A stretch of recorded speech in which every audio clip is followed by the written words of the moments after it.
Com muita luta, a mulher tem conquistado ao longo da história cada vez mais espaço e participação na sociedade. Porém, esse ainda não é um desafio alcançado. É preciso buscar mais para que se chegue próximo de uma igualdade. Esse é o tema de uma jornada interdisciplinar chamada Caça às Bruxas, Mulheres, Feminino e Poder, que vai ser realizada na Universidade Tiradentes, em Maceió. Comigo no estúdio está o professor antropólogo Pedro Simonar, e também é organizador do evento. Professor, a mulher precisa, esses debates precisam acontecer até mesmo para garantir o que já está na Constituição, já está na lei, já está, mas não está na prática, né? Pois é, Miguel, o problema é que a gente precisa discutir isso cada vez mais, né? A ideia do nosso programa de mestrado lá da UNIT em Sociedades, Tecnologias e Políticas Públicas é justamente discutir esse problema, que é um problema que está no Brasil, que é premente ainda. Nós estamos já em 2016 e ainda tem mulher que apanha de marido, ainda tem mulher que ganha menos que homem, ainda tem mulher que está na situação que não é a situação que deveria estar.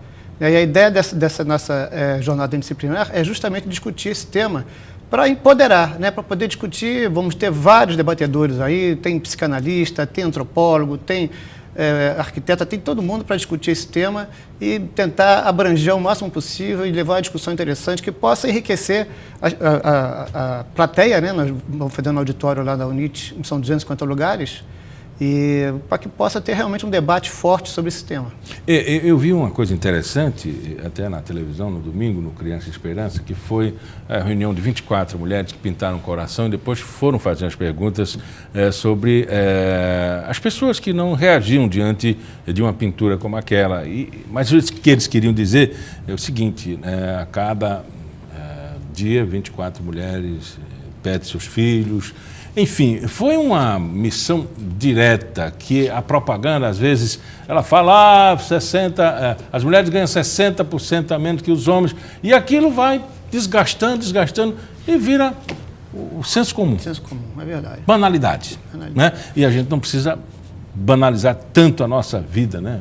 As mulheres precisam ser mais guerreiras e os homens mais compreensivos, né?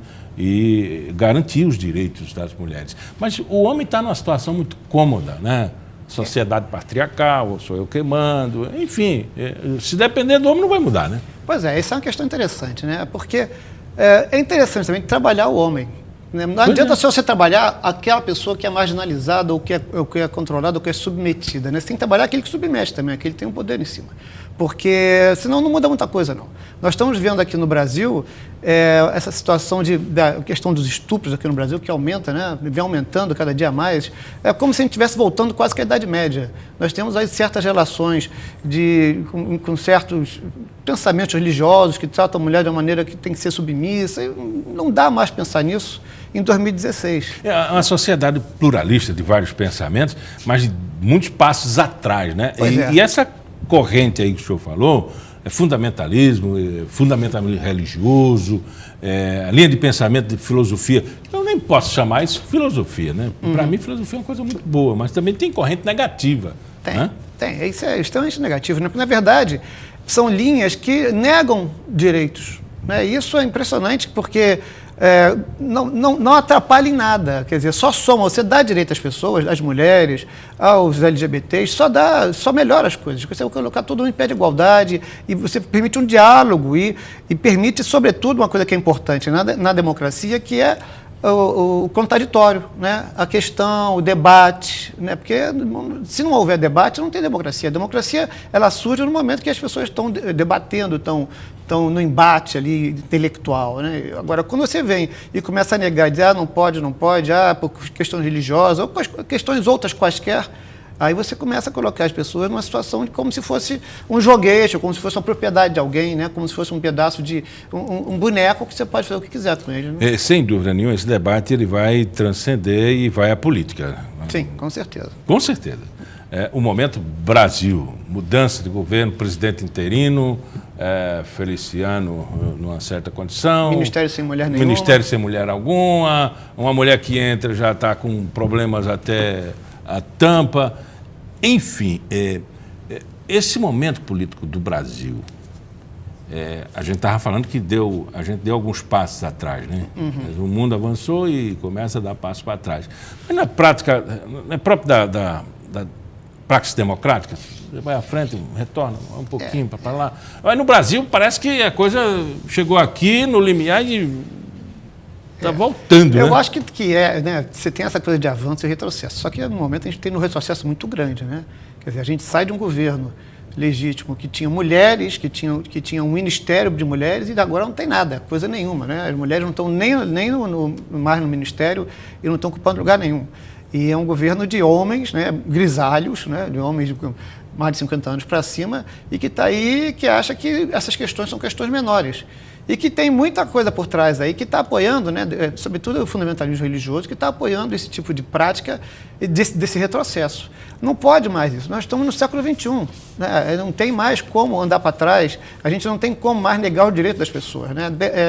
Tem alguns autores que trabalham essa questão da globalização que mostram justamente isso, que como o mundo globalizado, esperava-se que você tivesse uma homogeneização cultural. Mas, na verdade, o que houve foi o contrário. Né?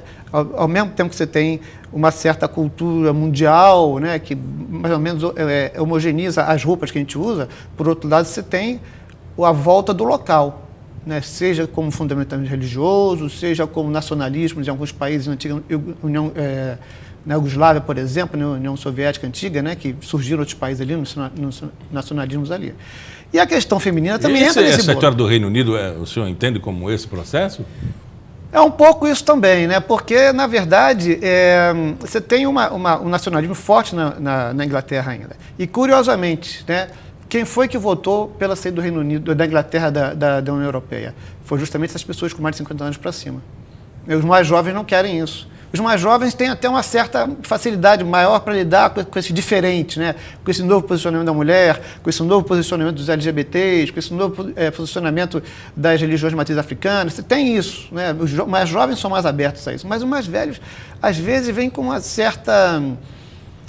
Talvez nós, seres humanos, temos muito essa questão do conforto, né? De ficar no nosso conforto, de não abrir espaço para os outros. A zona de conforto, que é um negócio complicado. A gente tem medo de muita coisa.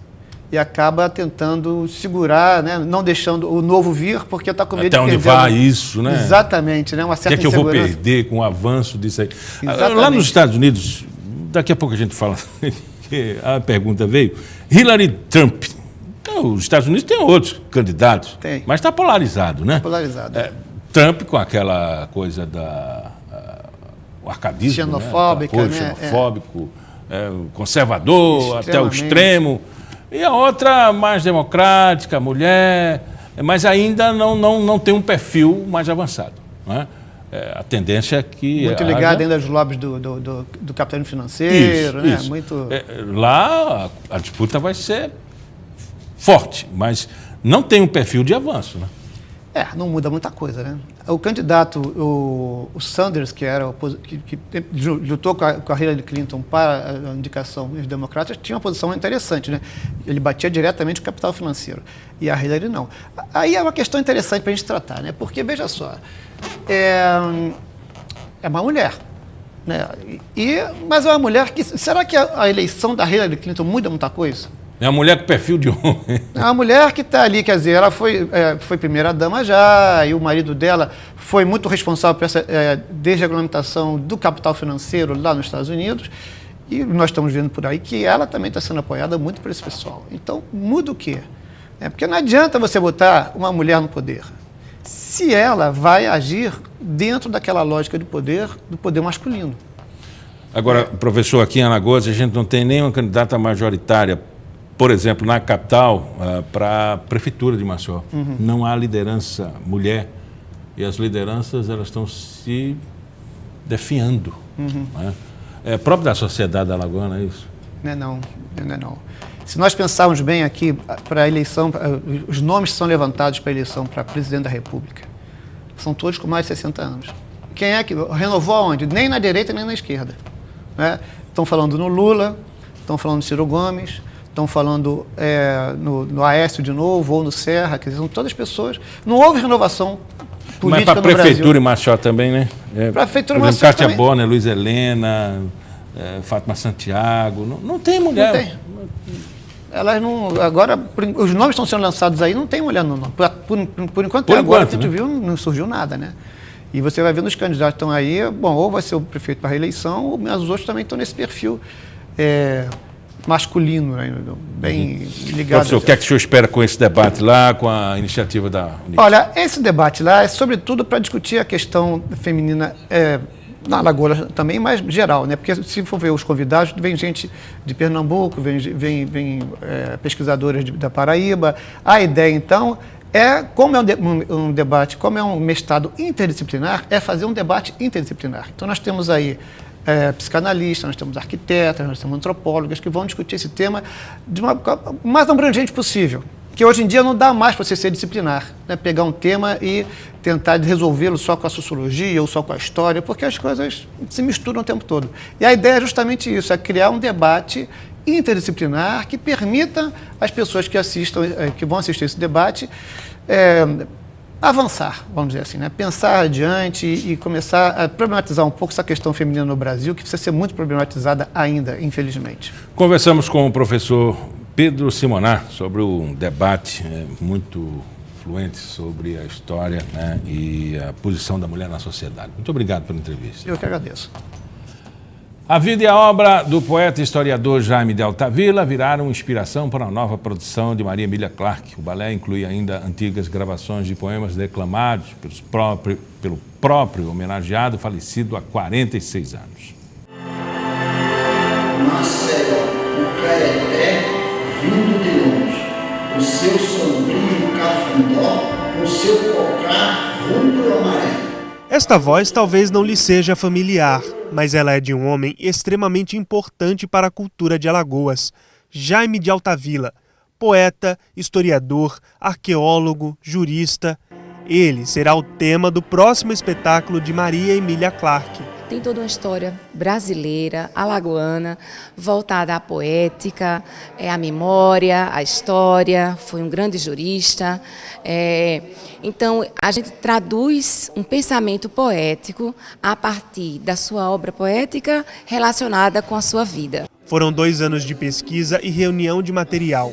O resultado é um rico acervo pessoal em cena. A gente identificou 5 poesias gravadas por ele.